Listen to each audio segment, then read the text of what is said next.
నా భార్యకి bail argue చేస్తున్నటువంటి కేసు టేకప్ చేసినటువంటి అడ్వకేట్లు నా దగ్గరికి వచ్చి కోర్టులో బెయిల్ ఆర్గ్యుమెంట్స్ ఇంకా అవ్వకుండా నువ్వు మాట్లాడితే రేపొద్దున కోర్టుని బెంచ్ని ఇన్ఫ్లుయెన్స్ చేస్తానికి మాట్లాడుతున్నాడు ఇదంతా కూడా అని చెప్పని వాళ్ళు వాదించడానికి అవకాశం ఉంటుంది. నువ్వు మాట్లాడద్దు బెయిల్ ఆర్గ్యుమెంట్స్ అయ్యే వరకు అని చెప్పని నాతో గట్టిగా వాదన చేశారు. నేను కూడా వారికి చెప్పాను, ఇప్పటికే రాజకీయంగా కక్ష సాధింపుతో శీలాన్ని హననం చేసే కార్యక్రమం పెద్ద ఎత్తున జరుగుతుంది, నేను మాట్లాడాల్సిందే అని చెప్పని అంటే మీరు ఒకటే వాళ్ళు నిర్ణయించుకోవాల్సింది ఉంది, మీ భార్యకి బెయిల్ ముఖ్యమా నీ రాజకీయ శీలం కాపాడుకోవడం ముఖ్యమా అనేది నువ్వు డిసైడ్ చేసుకోమని చెప్పని లీడర్లు గట్టిగా నాతో చెప్పిన దాని మీద 30 ఏళ్ళుగా నన్ను నమ్ముకుని నా ఇంటికి అడుగుపెట్టినటువంటి నా ఇంటి ఇల్లాలకి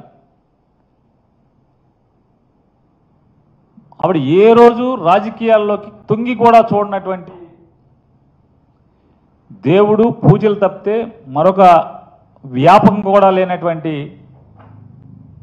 ఆవిడ మీద నన్ను చేసుకున్న పాపానికి ఎంత ఆవిడ వ్యక్తిత్వాన్ని నిజంగా అదృష్టం ఆవిడ ఆత్మహత్య చేసుకోకుండా మిగిలి ఉంటాం. ఎంత నీచంగా ఆవిడ క్యారెక్టర్ని అసాసిన్ చేస్తూ నేను ఇవాళ ప్రెస్ మీట్ పెట్టానంటే రాత్రికో పొద్దున్నే టీడీపీ జనసేన అఫీషియల్ వాళ్ళ తరపున వకాల్తా పుచ్చుకుని మాట్లాడే యూట్యూబర్స్ ఎంత అసభ్య పదజాలంతో ఎంత అసహ్యంగా ఆవిడ గురించి పోస్టులు పెట్టేవాళ్ళు అంటే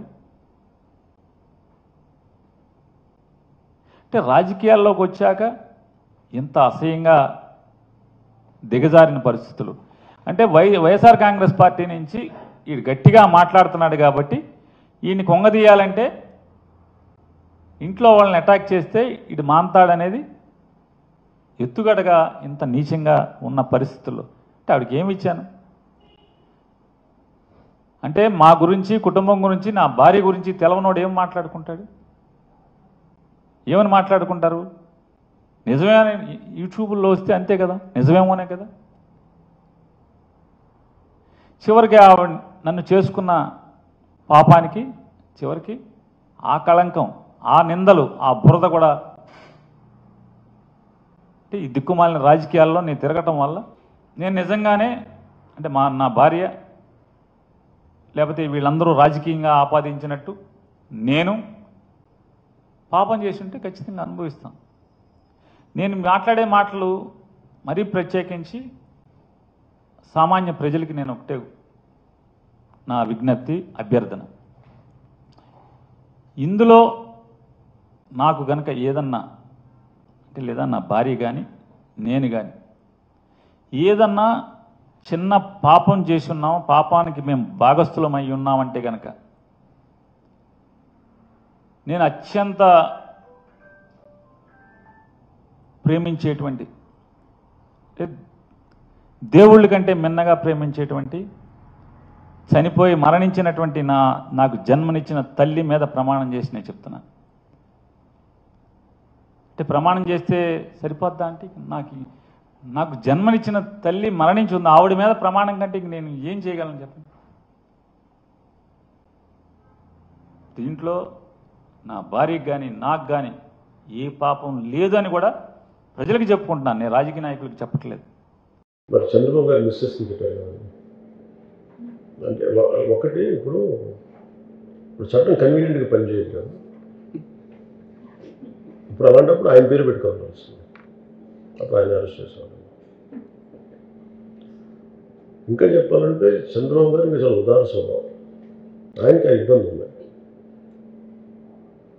అంటే ఆవిడకి సంబంధం లేదు నిజంగా చెప్పాలంటే, ఇప్పుడు ఇంట్లో ఎవరి పేరు మీద పెడతాం, మరి అలాంటప్పుడు ఆ బియ్యం ఎలా మాయమైంది, దాన్ని let him take the owners.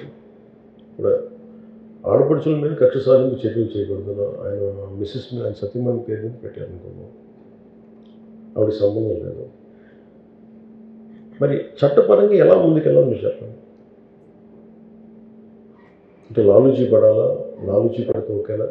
మీరు తిడతారు మళ్ళీ ఎలా లాలూచీ పడాలని. సో ఇది అంటే మినిస్టర్ గారి మాజీ మంత్రి గారి సత్యమణికి అలా వదిలేస్తారని మళ్ళీ media will loss, people will loss. ఇది ఒక డిఫికల్ట్ పరిస్థితి. అసలు కక్ష సాధింపుగా ఎవరి మీద పెడతారు? అసలు అవసరం ఏముంది ఎవరికైనా సరే? అక్కడికి వెళ్తే మేము ఓవరాల్ ఎఫ్సిఐ గోడౌన్ చెకింగ్కి వెళ్తే అక్కడ బస్తాలు లేవు. It's part and parcel of bigger scam అది. వెళ్తే మరి అలాంటప్పుడు మేము 1.5 కోటి కడతామని మరి ఎందుకు ఆఫర్ చేశారు? అక్కడ ఏవి జరగలేదు అనుకున్నప్పుడు మేము 1.5 కోటి మేము కట్టేసిన డబ్బులను మరి ఎందుకు ఆఫర్ చేశారు? అది అంటే ఒక తప్పు జరిగింది అక్కడ. ఆ తప్పు జరిగితే దాన్ని మీరు ఎలా మాట్లాడుకుంటారు అనేది దాన్ని ఇంకోలా హ్యాండిల్ చేయాలి. కానీ ఈ ప్రభుత్వం ఆడపడుచు మీద కక్ష కట్టడం అనేది that is not right. That is not acceptable statement. లేదు అంటే ఇదంతా అంటే మా ఇంట్లో వాళ్ళ ఆడవాళ్ళ మీద పేరు పెట్టినా కానీ దానికి బాధ్యత నేను తీసుకున్నానని సదరు మంత్రి గారు మాట్లాడితే that is another way to look at it. మీరు అది తీసుకోమని చెప్పాలి.